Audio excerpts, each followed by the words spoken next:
رو می‌آوریم با وضع مهاجران کره تاجیک در روسیه. پس از منع فعالیت مهاجران صاحب پتن در شرکت‌های تاکسیرانی در سنت پتربورگ، صدها زاده تاجیکستان کار در این شهر روسیه را ترک کردند.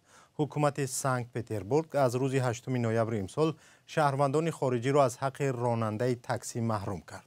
بر اساس این قرار حالا هزاران مهاجر بخصوص از تاجیکستان، آذربایجان، ازبکستان و مولداوا و اوکراین بیکار ماندند.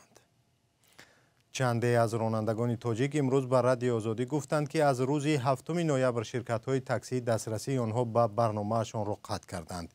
یکی از این مهاجران که 5 سال باز در شرکت یاندکس تاکسی کار می‌کرده است گفت همراه او در یاندکس تاکسی بیش از 1100 نفر مهاجر تاجیک کار می‌کردند و از آخر هفته گذشته تقریباً 40% آنها ناچار به وطن برگشتند.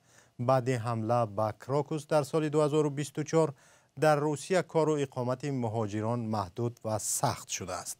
در یک سال اخیر دومه دولتی روسیه با قبول دهها قانون ورود و اقامت و فعالیت مهاجران از جمله زادگان تاجیکستان را دشوار و آنها را هرچی بیشتر بی‌حقوق و آسیب پذیرتر کرد.